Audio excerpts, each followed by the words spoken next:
Hello viewers, আশা করি ভালো আছেন। দেখেন স্ক্রিনে আমরা এই যে ইমেজ দেখতে পাচ্ছি, আসলে ম্যাটারনেটিভ ওমেন দেখা যাচ্ছে। এদের যে আইটেমটা আজকে টিউটোরিয়াল নিয়ে আসছি আমি, সেটা হচ্ছে ম্যাটারনেটিভ ওমেন্সের যে লেগিংসগুলো কীভাবে তৈরি করতে হয়। আমার লেগিংসের অনেক ভিডিও দেওয়া আছে, টিউটোরিয়াল দেওয়া আছে, আপনারা অনেকে দেখেছেন হয়তো, বা নতুন যদি হয়ে থাকেন অবশ্যই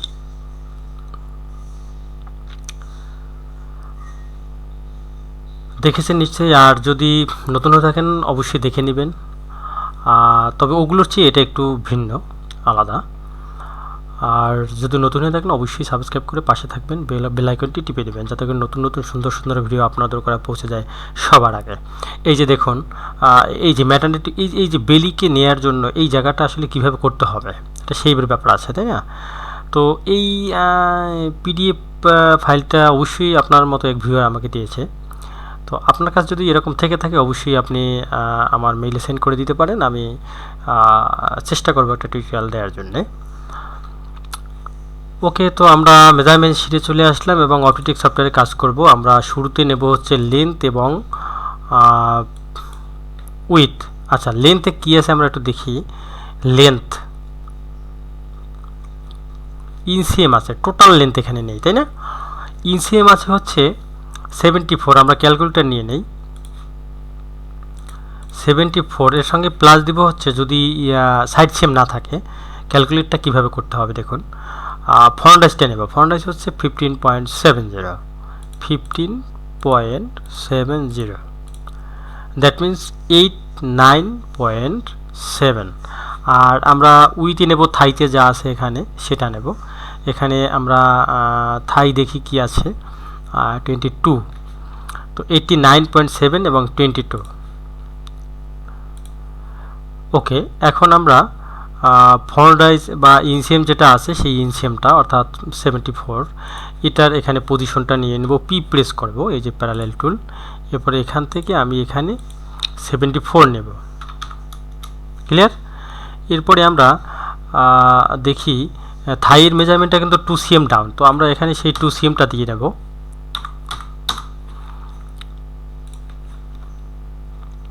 এই যে দেখুন, থাইটা 2 cm ডাউন। এরপরে হচ্ছে নি পজিশন হচ্ছে ফরম ক্রস 34। আমরা পজিশনগুলো আগে দেবো। এটা হচ্ছে আমার ক্রস, এখান থেকে নি পজিশন হচ্ছে 34। এরপরে আমরা দেখি হিপের পজিশন দেয়া আছে কি না। হিপের কোনো পজিশন এখানে দেয়া নেই, সেক্ষেত্রে আমরা একটু ইমেজে চলে যাই। এখানে স্কেচ অবশ্যই দেয়া থাকতে পারে। এই যে দেখেন হিপের এই যে ফ্রন্ট রাইজ এবং যে ক্রস পয়েন্টের ঠিক মিডল বরাবর মনে হচ্ছে। আমরা এভাবেই নিয়ে নেই, দেখা যাক। এখানে আছে 15.7, তাই না? তো আমরা 8 cm নেই, 8 cm দিলাম। আচ্ছা, এখন আমরা কি করব, মেজারমেন্ট নেব। মেজারমেন্টের জন্য আমরা শুরুতেই হিপে চলে আসব। হিপ হচ্ছে 37.5। এটা আমরা সিমেট্রিক যেহেতু 2 দিয়ে আমরা ডিভাইডেড করব।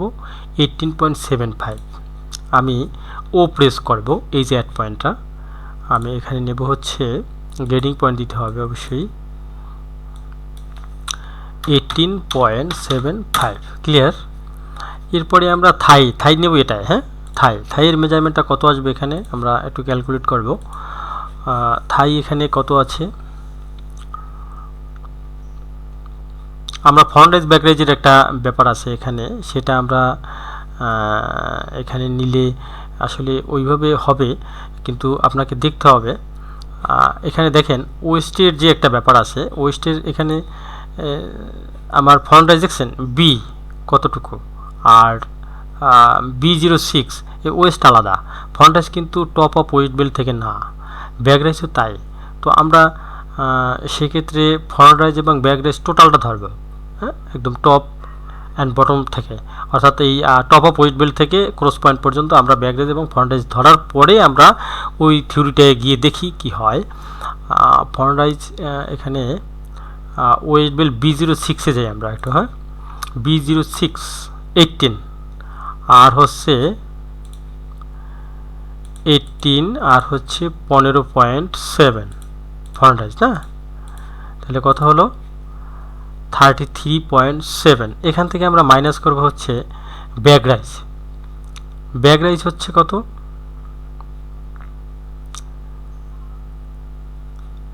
21.30 এখান থেকে আরো মাইনাস করব কি আমরা, ব্যাক ওয়েট বেল্ট হাইট হচ্ছে 12,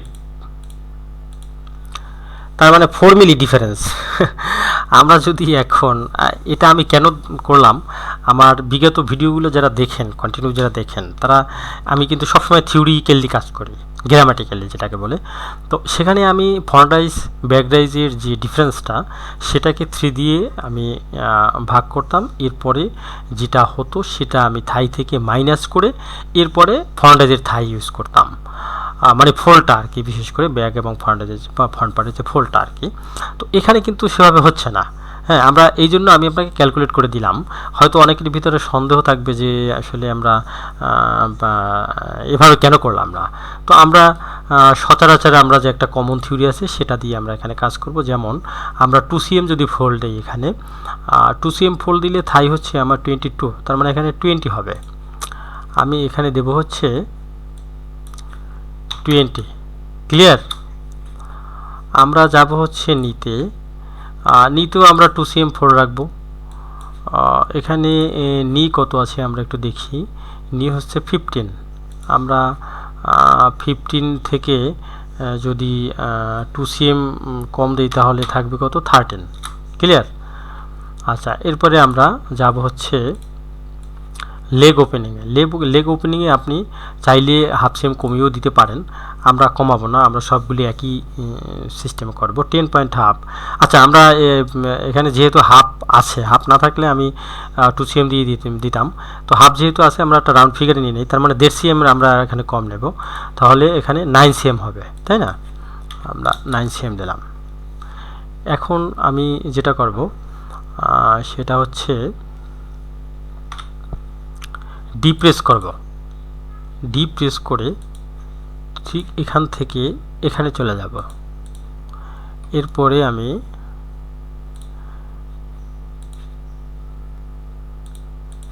এখান থেকে ঠিক এই বরাবর একদম স্ট্রেট, হ্যাঁ, স্ট্রেট নিয়ে যাব। এখানে 3.25 দিলে আরও স্ট্রেট হবে। আচ্ছা, এখন আমি যেটা করতে চাইব সেটা হচ্ছে আমার এখানে একটা মেজারমেন্ট আছে, আমরা একটু ওখানে যাই। এই যে D01, হ্যাঁ, যেখানে ওয়েস্ট বেল্টটা জয়েন হবে, D01। তো D01 হচ্ছে 36.50, 36.5 ডিভাইডেড বাই 2, 18.25।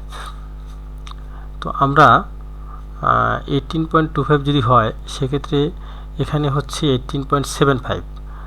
আমি কিউ প্রেস করে এখানে আরও হাফ সিম কী করব, ডাউন করে দেবো এটাকে।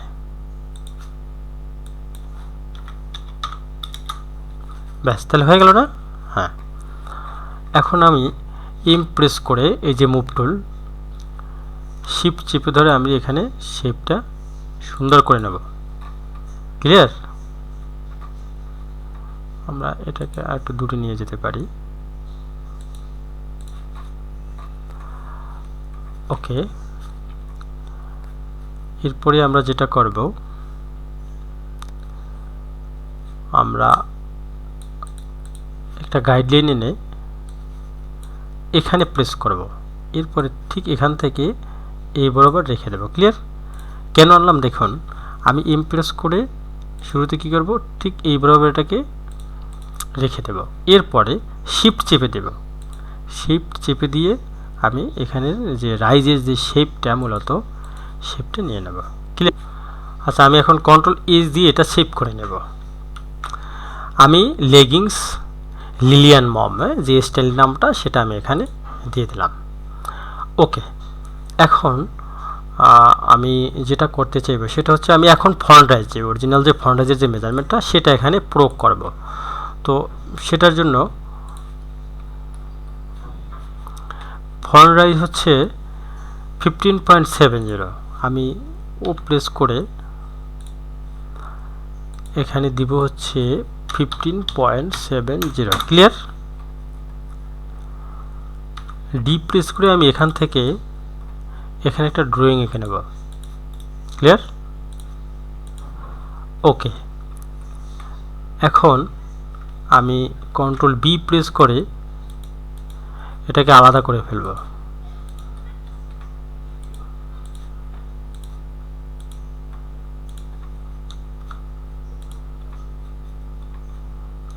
শিফট টি প্রেস করে এগুলোকে ট্রিমিং করে নেব, এটার আমার প্রয়োজন নেই। ওকে, ফন্টাইজ হয়ে গেল। এখন আমি ফন্টাইজ না, ফ্রন্ট পার্ট হয়ে গেল। এখন আমি ব্যাক পার্ট, তার মানে এটাকে একটা কপি করে নেব। কপি করার পরে দেখুন আমি বটমে 1.5 cm ফোল্ড নেওয়ার কথা বলছিলাম, তাহলে 1.5 cm হলে আমি এখানে নিব হচ্ছে এর ডাবল 3। আর নি এবং থাইতে বলছিলাম 4 cm, তো আমি একবারে কিউ প্রেস করে সিলেক্ট করে আমি এখানে 4 cm দেব, ক্লিয়ার।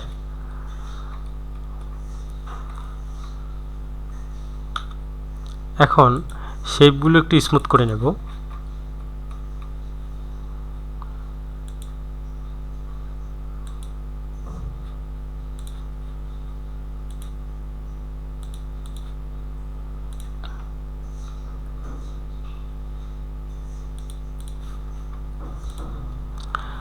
এখন ব্যাক রাইজের আমার কত প্রয়োজন সেটা একটু দেখি। ব্যাক রাইজ 21.30,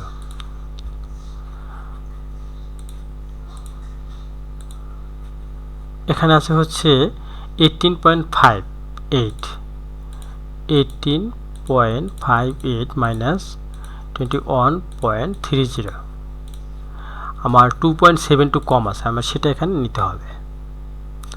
22.7 না, তো আমি কিউ প্রেস করে এখানে 2.7 নিলাম। ওকে, আচ্ছা আরেকটা ব্যাপার হচ্ছে, আর এখানে আমার মেজারমেন্টটা ছিল কত, 36.5, তার মানে 18.25 ছিল আমার আগে। 18.25টা নেই আমি, এখানে একটু বেশি আছে আমার, -0.15। আচ্ছা এখন আমার ব্যাক রাইজটা কত প্রয়োজন, 21.3 না, ব্যাক রাইজ 21.3, 21.2 এটা আছে, তার মানে এটা যা আছে ওকে আছে। আচ্ছা এখন আমরা যেটা করব সেটা হচ্ছে আমি এই ফ্রন্ট পার্টটাকে এটার সঙ্গে অ্যাড করে দেব, ঘুরিয়ে নিলাম, ফ্লিপ করে নিলাম, এরপরে জি প্রেস করে এটার সাথে অ্যাড করে দেব, ক্লিয়ার। আচ্ছা এখন আপনি যদি চান এখান থেকে এখানে আমার যে সাইড সিএম তো হবে না, সাইড সিএমের যে একটা সীমানা সেটা আমি এখানে চাইলে রেখে দিতে পারেন। ওকে,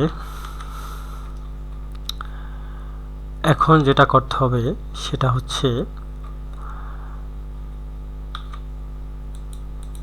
এই প্রেস করে এটাকে সিমেট্রিক করে আমি এটা একদম সুন্দরভাবে শেপ দিয়ে নেব। এখানে এমনি তো শেপের প্রয়োজন আছে বেশি, আমরা এখানে চাইলে ফন্টেজটা আর একটু মাইনাস দিয়েও এখানে শেপটা বাড়িয়ে দিতে পারবো।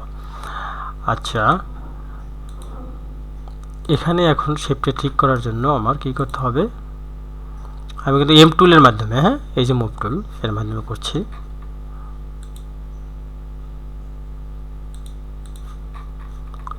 আমরা এক কাজ করি, এখানে আমরা কার্ভ দিয়ে দিই, তাহলে সুন্দর হবে। ওকে, এখন আমরা সেই ওয়েস্ট বেল্টে যাব। দেখেন ওয়েস্ট বেল্টের আমার ফন্ট হচ্ছে যেটা বেশি যেটা সেটা নেব 18, আর এটার উইথ হবে হচ্ছে 36.5, যেটা এখানে আমরা একটু স্কেচে চলে যাই।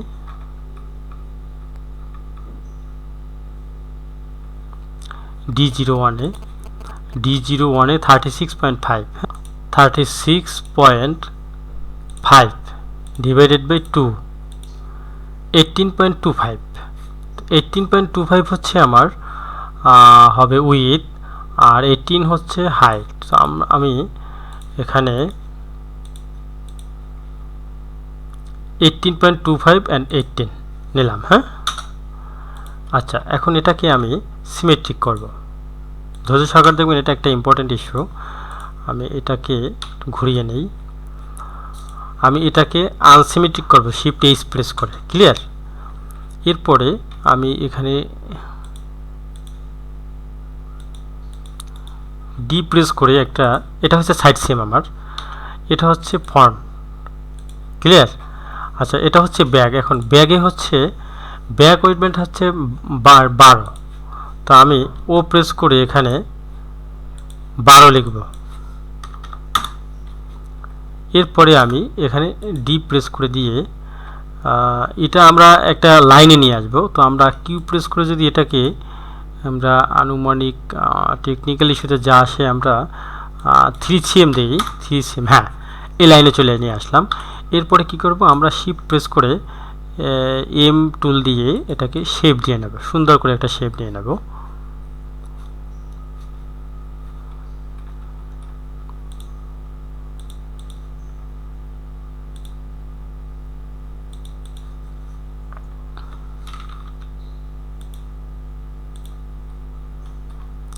এটা হচ্ছে ব্যাগ। হ্যাঁ, ব্যাগে জয়েন্ট হবে, এটার ফ্রন্টে জয়েন্ট নেই, জয়েন্টটা ব্যাগে। তো সেই হিসাবে আমরা একটু স্কেচে যাই, তাহলে আরও ক্লিয়ার হবেন। এই যে দেখেন আমার ব্যাগে কিন্তু এই শেপটা কীরকম দেখছেন। এখানে আমার ফ্রন্টের চেয়ে ব্যাগে ওয়েস্ট হাইট কম, স্বভাবতই এখানে আমার শেপ হবেই। আর এখানে আমরা ফ্রন্টে কোনো সিএম নেই। ক্লিয়ার? ফ্রন্টে যেহেতু কোনো সিএম নেই, সেহেতু আমি রাখবো এভাবে। ক্লিয়ার? শেপটা ঠিক আছে, এর চেয়ে আর আমাদের একটা স্মুথের ব্যাপার আছে। আপনি চাইলে একটু শেপ দিলে বেশি শেপ, এখানে তো ফন্টে আমার এত শেপ হয়নি, তাহলে সুইং করতে গিয়ে প্রবলেমে ফেস হবে। তো আমরা এখন এই বিলটাকে কি করব, আমরা এখানে এসে শিফট এইচ প্রেস করে আনসিমেট্রিক দিয়ে আমরা ঠিক এখানে এখানে সিমেট্রিক করব। কিন্তু কেন করব, কারণ হচ্ছে এখান থেকে এটা কি হবে, ফোল্ড হবে। আমরা দেখেন স্কেচে একটা জিনিস আমরা লক্ষ্য করেছি, দেখেন এখানে হেম দেয়, আসলে এটা এখানে হেম হয় না। হ্যাঁ, এখানে এলাস্টিক দেওয়া যায়, এলাস্টিক দিলে এখানে পার্টসগুলো আবার অন্যরকমভাবে করতে হবে। বাট আমাদের এখানে যে ইমেজটা আছে, ইন্সপিরেশনটা দেখেন, এখানে কিন্তু এলাস্টিক দেওয়া নেই। এখানে কিন্তু এরকম মনে হচ্ছে না যে এখানে জয়েন্ট আছে, তাই না? একদম ফাঁকা। এখানে এলাস্টিক, আসলে এলাস্টিক দিলে এই যে আমাদের যে স্টাইলটা, এই স্টাইলটা হচ্ছে ম্যাটারনেটিভ ওমেনদের জন্য। সেক্ষেত্রে এই এলাস্টিক পেটে যদি প্রেশার পড়ে যায়, তাহলে পেটের ভিতরে আসলে ম্যাটারনেটিভ যারা, এদের জন্য প্রবলেম হওয়ার সম্ভাবনা থাকে। সেজন্য এখানে আমরা টেকনিক্যালি শুধু এলাস্টিক আনবো না। হ্যাঁ, আমরা এই যে ফেব্রিক্সটা যে এলাস্টিসিটি, অর্থাৎ ইন্টারলক 75 বা 65ও থাকে পার্সেন্টেজ, সেক্ষেত্রে আমাদের এই এলাস্টিসিটিতেই অ্যানাপ। তো আমরা এটা এরকম কোনো বোম শিট নেই, যার কারণে আমি ক্লিয়ার বুঝতে পারতেছি না আপনাদের। আসলে আমি মাঝে মধ্যে মেইলও করি অনেকের, আসলে আপনারা পূর্ণাঙ্গ একটা পিডিএফ ফাইল দেবেন আমাকে। হ্যাঁ, দেখেন এটা টেকনিক্যাল ইস্যুতে কোথায় কী হবে এরকম কিছু দেওয়া নেই, কিন্তু দেখছেন অন পেজ। এখন এটা আপনি নিজে আসলে এই ফাইলটা পিডিএফ করছেন কি না আমার জানা নেই, তবে আমার কাছে মনে হচ্ছে আরও পেজ থাকার কথা। আচ্ছা, ওকে, যতটুকু আছে আমরা অতটুকু দিয়েই করি কাজ।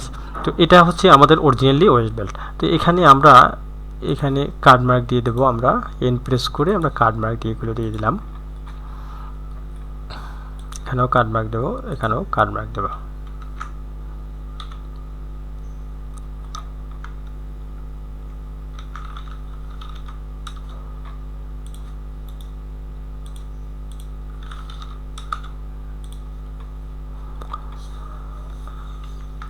ওকে, এখন আমরা এ প্রেস করে, কন্ট্রোল এ প্রেস করে আমরা এই গ্রিন লাইনগুলো ঠিক করে নেব।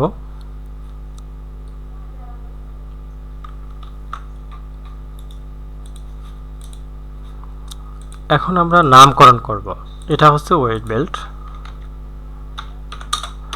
1x1, clear. ক্যাপিটাল লেটার লিখে দিলাম। এটা পেয়ার দেব, সরি এটা পেয়ার হবে না, মেটেরিয়াল দেব হচ্ছে সেলফ, ক্লিয়ার। এরপরে এটা হচ্ছে কি ফ্রন্ট অ্যান্ড ব্যাক পার্ট, হ্যাঁ, front and back part 1x2 হবে, এটা পেয়ার হবে, মেটেরিয়াল হবে সেলফ।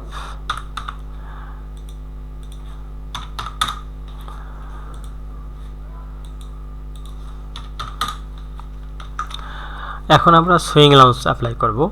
সুইং অ্যালাউন্সের জন্য মেশিন আইকনের পাশে যাব, এখানে গিয়ে পয়েন্ট, আপনি এটা এখন ব্যাপার হচ্ছে এখানে কতটুকু দেবেন এটা আপনার মেশিনের উপরে ডিপেন্ড করবে। আপনি যদি ওভারলক দিয়ে কাজ করেন তাহলে আপনি 8 mm সুইং অ্যালাউন্স দেবেন, যদি এফডিআর মেশিনে করেন তাহলে 6 mm দেবেন, আর যদি আপনি ম্যানুয়ালি ফ্ল্যাট লকে করেন সেক্ষেত্রে 3 mm দেবেন। তো আমরা এফডি সুইং অ্যালাউন্স দেবো এখানে।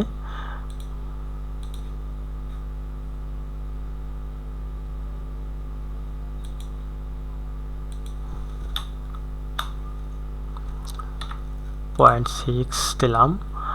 আর হেমের জন্য এখানে কিছু বলা আছে কিনা আমরা একটু মেজারমেন্ট শিটে চলে যাই।